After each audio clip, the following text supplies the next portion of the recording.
Magandang araw! So, ayun na nga, ang agenda natin for today is madala dito si Nanay kay Doc Star, ang aming butihing Vice Mayor. Napakabait naman dahil nga, Diyos ko, isang chat lang nakapag-reply na agad ang kanyang secretary.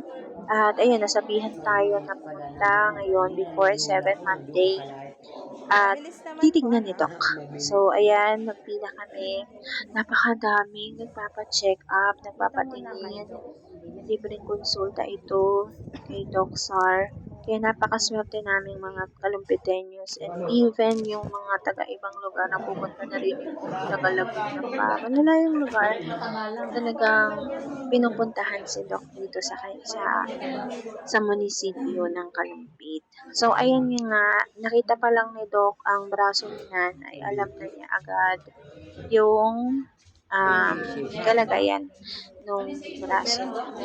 So, ayan, nahiya na akong i-video, kaya, ayun, tinanggal ko na yung video kasi syempre nakatingin yung mga tao sa akin. Binigyan si Nanay ko ng ointment ni Doc kasi nga hindi niya na binigyan ng mga gamot, antibiotic dahil may psoriasis si Nanay ko and may diabetes din siya. So, ayaw niya nang mag-complete pa yung mga ibibigay niya na gamot kay Nanay. Good thing is, ayun na nga, panatag na ang kalooban natin dahil hindi na kailangan pang operahan. Wala nang ganoon. Linis-linis na lang and ointment at nawawala rin siya ng pusa. Tamang alaga lang talaga ang kailangan para mawala yung bukol sa braso ni Nanay ko.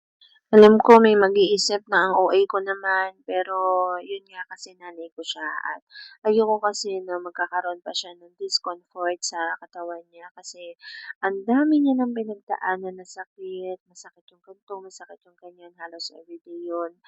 And nahihirapan ako na makita siya kasi na ganun, kaya as long as na kaya ko na mawala agad yung nararamdaman niyang sakit at kaya naman natin tulungan talaga, ginagawa ko lahat ng paraan, dinadala ko siya sa lahat ng kaya kong dalhan para lang mawala or matulungan ko siyang maibsan yung sakit na nararamdaman niya.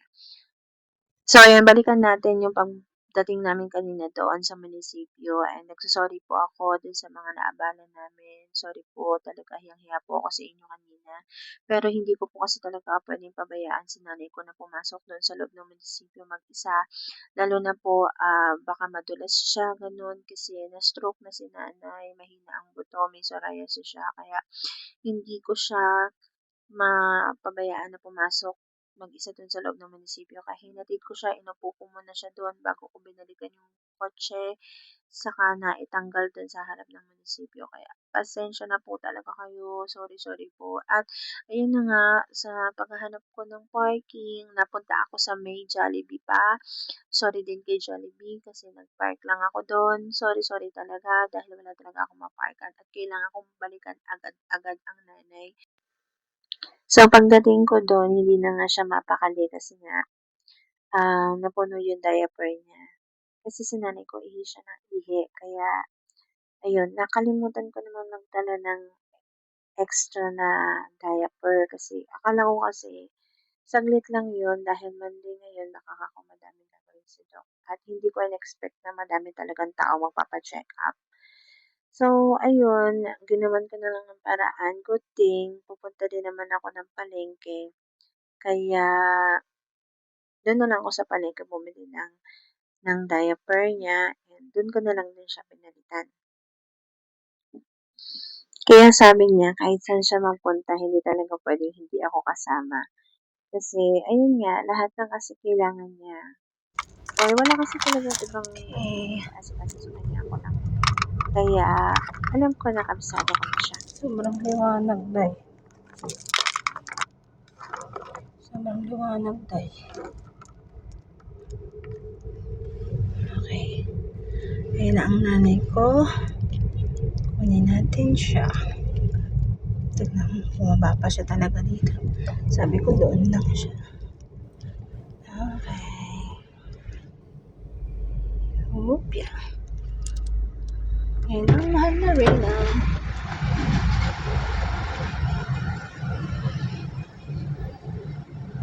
Ito yung palengke, bila kong bigas. Ito yung palengke, bila kong bigas.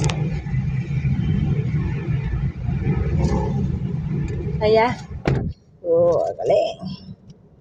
Ay, hanapin ang inay.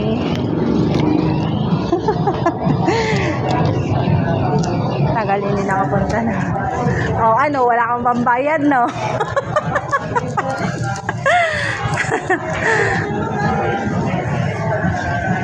Kala ko nawala ka na.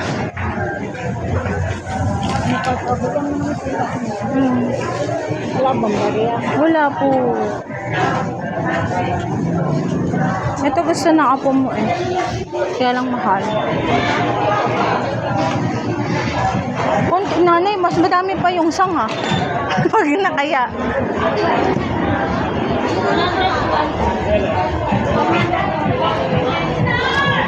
Wag nanay. Halika na. Hawakan mo na yan para may pambayad ka. Ano, may pabibili ka pa? Saging. Ay, may hawak-hawak ka na pala. Oh, ano pa? Wala ka nang kailangan? Ayun oh, prutas pa oh.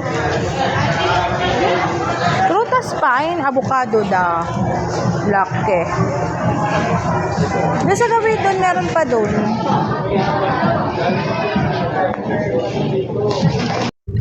Ano mga mimo ko. Thank you so much for watching. Hanggang sa susunod na kwentuhan. Uwi, ano? Uy, bibili mo kamo si kuan ng kuan. Si Kuan ng Kuan. Yung ano? Ano po? Sabihin mo sa akin na, nakalimutan ko na. Burger. Ay, naku, oo nga pala. Ay, nakaliko na tayo. Sabihin mo, eh, meron ka naman dalang Dutch meal. Okay na yun. Doble gastos na naman. Mahal-mahal nun. Okay lang yun. Burger lang naman. Meron ka naman Dutch meal na binili. Ano yun? May tinapay po.